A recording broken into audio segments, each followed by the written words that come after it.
Hello, it's Jen again, and I'm just here with another weekly update how I've been doing on the OtomeJam, and this past week has been a pretty productive week for me.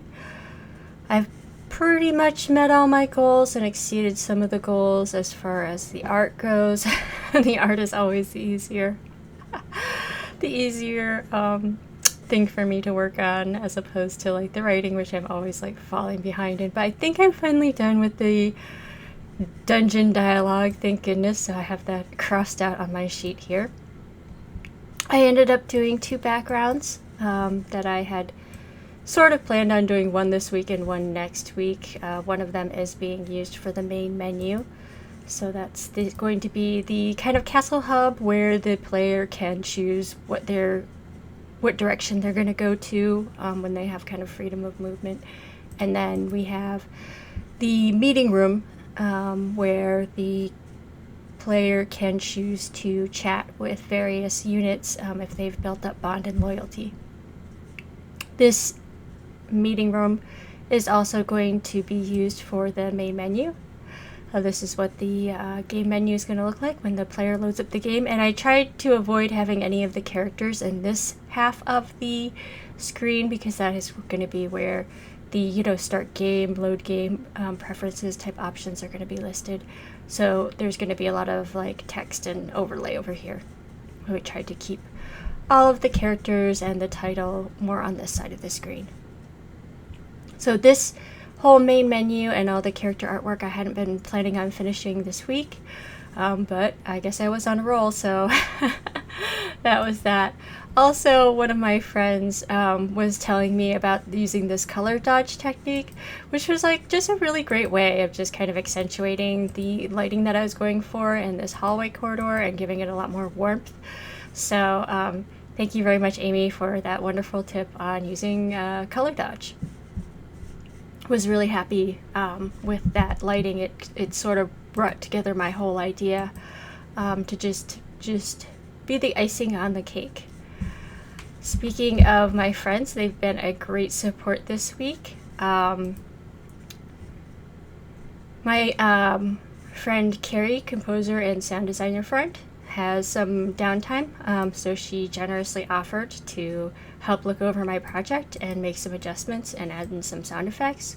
She did the sound design and composed a lot of the music for Soul Union, and I think Soul Union really stands out from my other projects in that regards, like that the sound is way better in that project than in my other projects, because she just did an excellent job balancing the sound to make it sound just really atmospheric, and the sound just really added a lot to the mood of the game that I have not been able to replicate in my other games as far as the sound playing that pivotal a role. So I'm super excited to see what she comes up with if she has the time. I'm really grateful for her to generously donate some of her time to my project.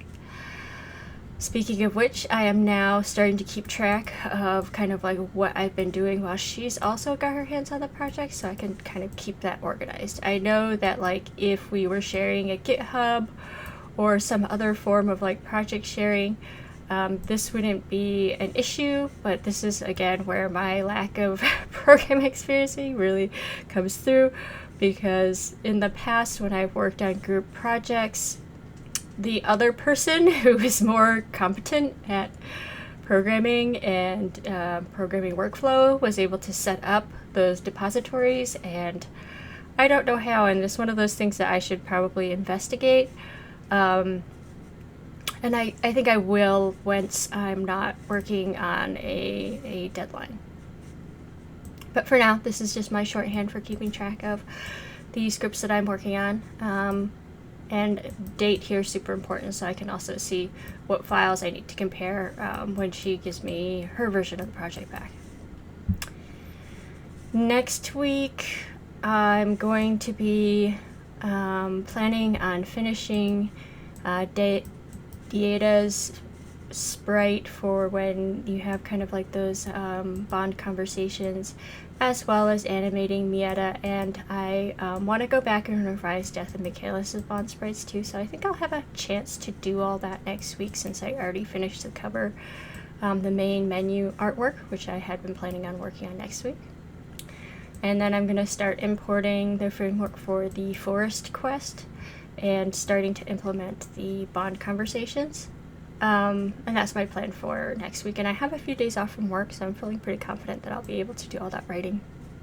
If I just kind of like blast an instrumental soundtrack of like random fantasy and orchestral music, and I just like put on my headphones and tune the world out for a little while, I think I can make some good progress with that.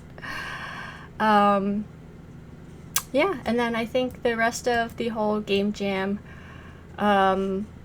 schedule timeline is going to be pretty manageable, so I'm feeling pretty relaxed and good about that.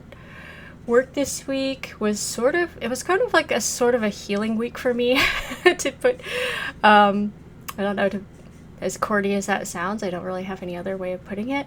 I had a somewhat mildly traumatic experience at the dentist, getting a temporary crown put in for the root canal I had to get done on one of my molars, and that had been done like actually probably almost a month ago, that I had been waiting to get into this dentist appointment to get the temporary crown put on. And so I really didn't want to have to reschedule it, and I had a different dentist this time that I've never worked with before, and I had a different dental assistant that I've never worked with before. And well, let me share this unrelated story to just be able to encourage people to advocate for themselves when it comes to healthcare, because I am terrible at advocating for myself in the moment, and it's only in hindsight that I look back and I'm like, I should have said something. So here's a warning flag for anybody who's getting any type of medical procedure done that involves pain or possible pain. If the person says something like, you shouldn't feel any pain, you should just feel pressure or something, and you feel pain, but you're like, okay, this pain is not that bad, just let them know you feel pain. Because most likely, if what they're doing, they're saying you shouldn't be experiencing any pain, it would be better to not experience that pain. There's probably something going wrong. That's why they are telling you that you shouldn't be experiencing anything. And in my case, a lot of times it had to do with like the Novocaine not being applied generously enough, or wearing off, or not being applied in the right places. And it's funny because like the both times that it happened to me that really stand out was this most recent dental procedure, and then when I had a very bad ear infection. And if you've never experienced a lot of ear, sinus, and tooth pain, that is just some of the worst pain I think that's out there. I had a very long and painful delivery for my son. I was in the way he was positioned when I started going into labor. It felt like there was like a knife being shoved into my back, and that was really nothing compared to the pain that I had during my ear infection. So yeah. Ooh, okay. Where am I going with this? Oh yes, advocating for yourself. So, funny enough though, this is all going to come back to writing visual novels, I promise. Once they asked me, then they told me that I wasn't supposed to be experiencing any pain, and then they said, can you feel that, or what's that feel like? And I said, it kind of hurts. The response in both times was like the same, and it was, that's weird, you shouldn't be feeling that. And then they just kept going. So I have all kinds of theories as to why this could be. I think there is maybe a kind of infantilation that happens with me being a smaller, feminine presenting, soft-spoken and Asian person that people kind of like assume that I'm a very docile and delicate person, which they're not totally wrong on that. But as somebody who's experienced, I guess, a lot of like, or who had some very early childhood traumatic experiences that helped kind of like formulate my my nervous system and my responses to stimulus. I am a highly sensitive person, but that doesn't mean that I am weak when it comes to pain. It actually means that I am very resilient when it comes to pain because I feel pain so intensely.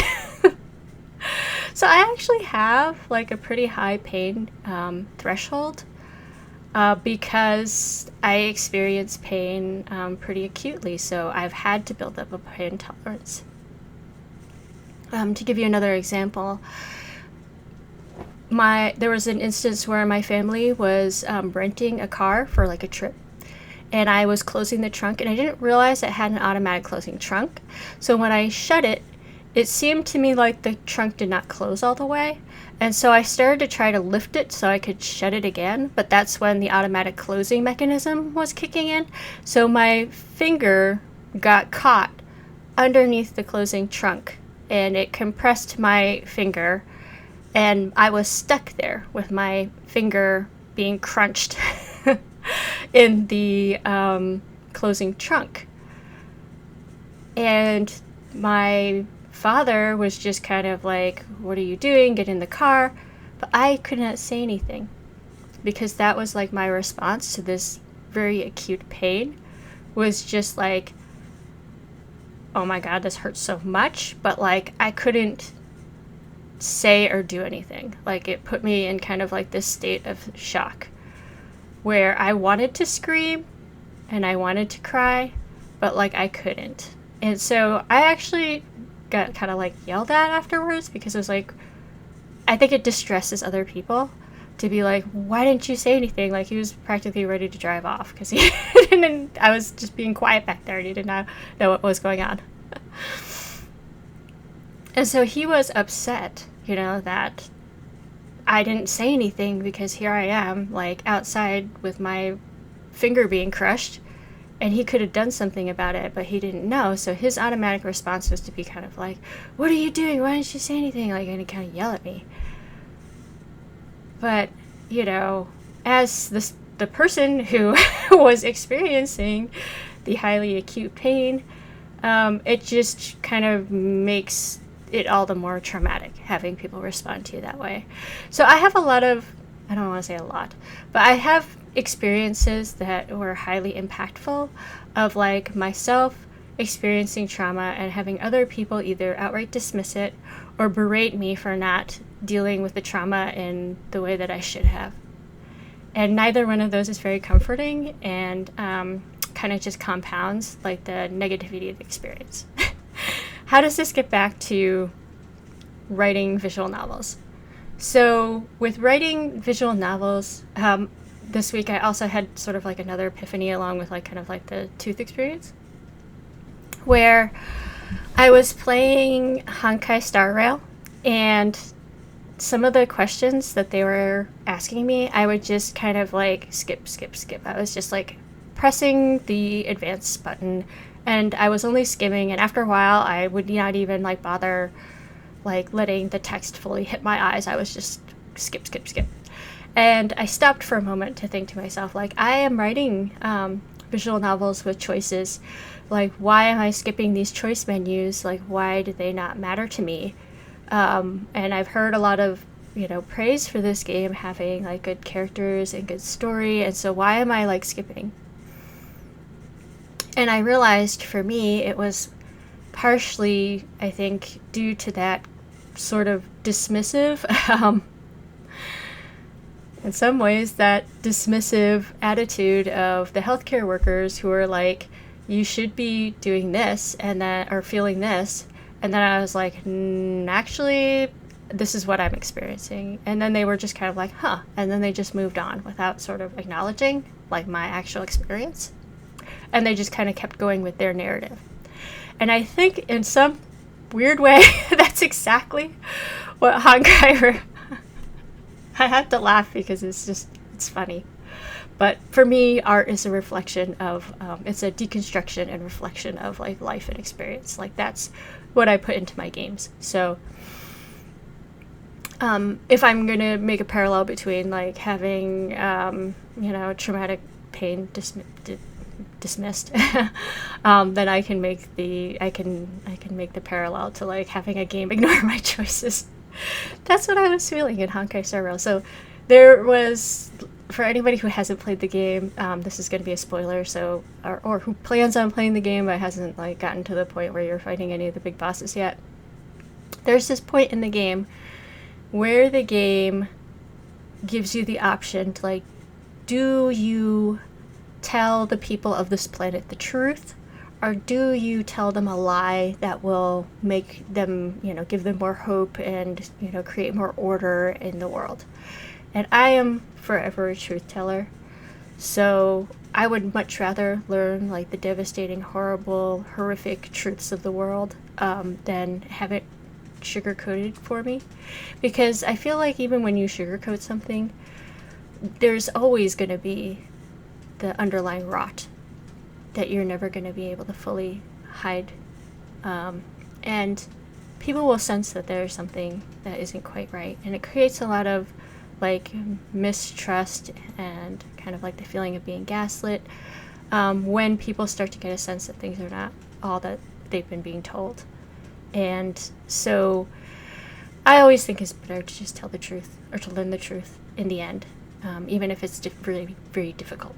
So I chose to tell the truth, and the characters in the game pretty much just told me, nah, that's a bad idea. We're just going to do it our way, and we're going to tell the lie. That'll make everybody feel better. And it was like never brought up again, which I can understand from a programming standpoint. Like, you don't have to keep on going back to that. But I feel like if you give somebody a choice that's that kind of important, that has that much just weight of the decision on it, like the future of an entire planet and civilization, then there should be more care taken into how the player responds, even if at the end of the day you want to railroad them into going a certain path. And just the lack of kind of acknowledgement of all the NPC characters also really just really grind my gears. And there was like so many instances in the game that when I was paying attention to the text that were just like, if I picked a certain option, that the characters would be like, that's mean, and then they just move on. Or they'd be like, don't say that, and then they would just move on. And I really hated that type of response. And the other types of responses they would sometimes give were things like, just very shallow redundancy of like whatever the player was saying. So like if you were saying like, a response that would like convey a certain emotion, like that makes me sad or something like that, they would say something that was like kind of didn't really say anything about their character, but was more just like a acknowledgement that you answered the question, like, sad, isn't it? Or, oh yeah, I can see you're feeling sad. But it was kind of like this responses that it didn't really seem to me like the way like a normal conversation would flow.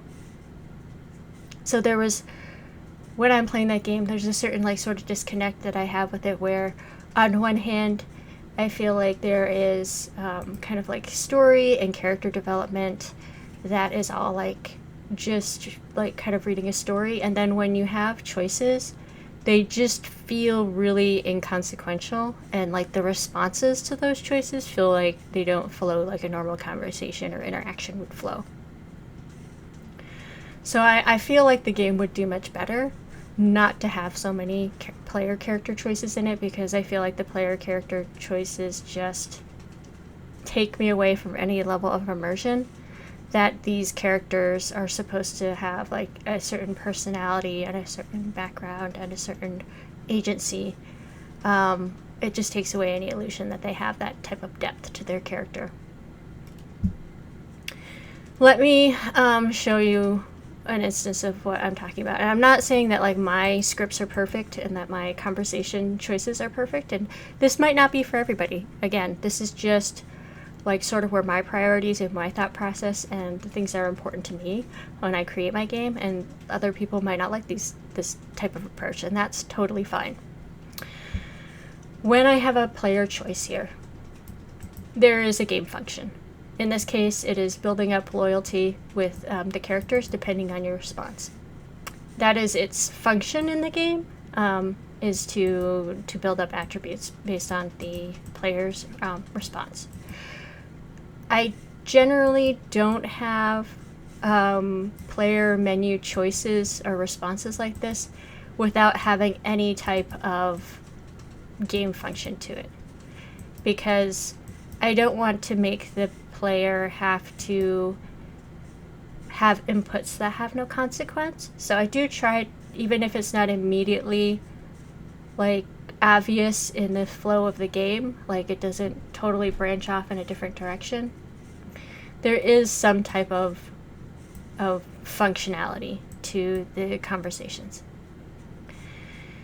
Secondly, when I have the player give a response, I try to think of the player as being like a character that's surrounded by other people and have them respond accordingly. So in the normal flow of dialogue, like in this case, I'm going to take this very short interaction just so you can see, or just so I can demonstrate what I'm trying to achieve in a very concise way. The player has the option to examine the area. You're inside of a dungeon right now. The body, you find a body that's covered in dirt, and the people that you're with don't seem to pay attention to it. Now, the player character is a person from another world who, in the eyes of the inhabitants of this world, seems like a fairly weak and out of touch person. Being that they are living in a world that has a lot of death and war and hardship and strife and hard, heavy physical labor, and you, as a person of the modern world, seem like kind of what would be like an aristocrat in their eyes, because you are not, you don't have like all the scars of like heavy labor, and you seem relatively like clean and soft in comparison to these like people who have lived like very hard lives. The two companions that are going to possibly react to your response is one, the great seer, who is more from an aristocratic and privileged background, living a softer life of an intellectual and a mage. And the other person that you are with that can possibly respond to you is a person who has their foot in both worlds. He is a noble, but he is also the knight commander. So he is in a position where he's seen a lot of combat, participated in a lot of combat, and his own family was basically hunted down and executed, and he was the sole survivor with his half-sister, who then turned around and were able to reclaim their throne. So he has seen a lot of death and a lot of despicable human behavior. And he has also seen the difference between the common soldier, the working person of this world, and the aristocrats. He doesn't necessarily respond to this with like empathy, because he is more of a noble than he is a soldier. But that's kind of getting beyond the point. So your response to this dead, or this body in the dirt, we don't know if it's dead or not, is either you can say somebody's over there, or you can just ignore it. And the response to saying there's someone over there is that Theata, the great seer, the more sensitive and intellectual companion, will respond with like kind of a sad face and say, "This one is already deceased, my lord or lady. As troubling as it may look right now, it will be dealt with properly. Please endure this unsightliness for now. Okay, and then you gain a loyalty point for her. Your other response can be to ignore it, and your indifference catches the eye of the Knight Commander, and he smiles at this and says, "We leave the cleaning up to the prison guard. I'll let them know they've missed something." And then you gain a point of loyalty with him. So one of these responses is basically showing some empathy or concern for the body that is lying in the ground in the dirt, or having a very callous indifference to it. When you show the indifference for it, okay, this is a signifier to the Knight Commander that actually has him feel some rapport for you, as it reflects sort of his position more. What I mean by that is, going back to his past, right, is that he is a person who has a foot in both worlds. He is used to the response of Dieta, who is more of the aristocratic, faction, I guess. And the response of most of the nobles who would like kind of keep their hands clean would be sort of like aghast or dismayed by the dirty corpse, and having some empathy. But to somebody who's like a hardened soldier, like Michaelis, this is a very kind of, I guess he would feel resentful towards that type of response by the nobility, because they are the ones who are giving him the orders to go around and slaughter people to begin with. So if you can be somebody who is both of the power of, giving the orders to, slaughter innocent life, or slaughter, or I guess disregard the importance of life for your own ambitions and your own means, but you can also kind of be able to see the results of your decisions or your power. That is the type of position that he has to be in.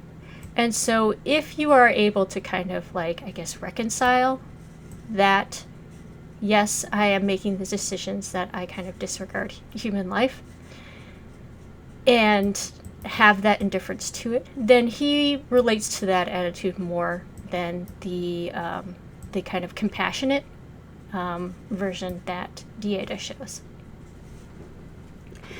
And so he doesn't respond with like a, used to seeing this, huh? Or, I can see that, you're totally fine with this, like me too. I don't know. Some other kind of like corny, I guess, response that like would be, in my opinion, sort of lazy writing. He responds to it in a way that shows his indifference, or his how kind of used to this type of situation. Like, we'll clean up the trash, don't worry. In a way that, in the subtle way that says, you and I are in the same club. Like, we are both used to these dead bodies that we just kind of disregard them as being like a piece of trash on the ground. And so he says this in a way that sort of says, wink, wink, nudge, nudge, you and I share this in common, without saying wink, wink, nudge, nudge, without explicitly saying wink, wink, nudge, nudge, you and I share this in common. And that is the way that a lot of, I think, conversations happen in the real world, when you are testing out the waters to see what you have in common with people. Are they in my group or not? Is that we say things in a subtle way, in a way that kind of shows our attitude towards a certain thing, without explicitly saying, this is how I feel, this is how you feel, this is how we feel together. And so there is a little bit more of that with Dieta, since she is coming from this as a point of like, you're distressed by this too, aren't you? She may come across as the more like empathetic one in this case. So she doesn't necessarily say, like, I'm so sorry that this is really, bothering you. Because I think that in most conversations, it's a bit presumptuous to tell somebody how they're feeling. Rather, she gives signifiers that say, if this is troubling, that's okay. If you are bothered by this, that's okay, without saying explicitly those words.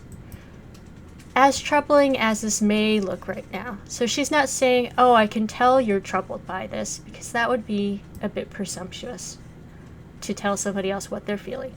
Rather, she's saying, this might look troubling, as in, if this troubles you, that's normal and I understand. It's a bit soft language, the way she's presenting this. She's trying to kind of comfort the main character who has just kind of woken up in this other world, and now they're in a dungeon with a bunch of dead bodies.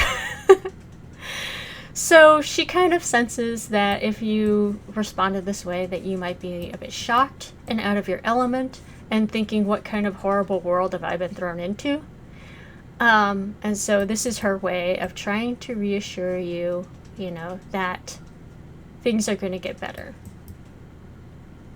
Versus Michaelis's response, which was just kind of like a, oh, we have something in common. We're sort of in the same club here. Were all these things going through my head when I wrote this few lines of text? Did I sit here deliberating on, like, how can I subtly say this or subtly say that? No, be honest. I am just describing all these things in hindsight. But in actuality, what was really going through my head when I was making this was, there's this function that I want to give the opportunity for the player to build loyalty. And there's a situation. And putting myself into the situation where I am in the dungeon with the characters and I'm inside the head of the characters. And in hindsight, I can say, well, he said this because of this, and she said this because of this.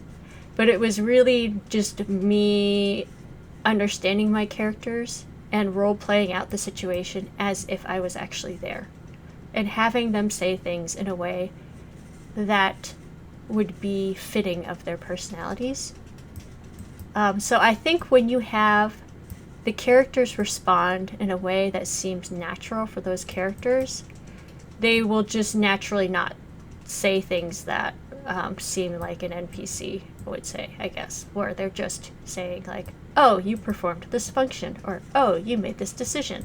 Like, they'll respond to it in a way that sounds more conversational and has the subtleties of, like, and nuance of, like, actual social interactions that we have. If you start treating the characters like actual people and just imagine how they would respond, and without spelling out to the player, look, your response showed empathy and now you have created, like, a loyalty point with the Ada. Like, I don't think that's as important for them to understand what the function was as it is for them to feel like the characters are actual, have actual personalities and can interact with your answers and choices in a way that somewhat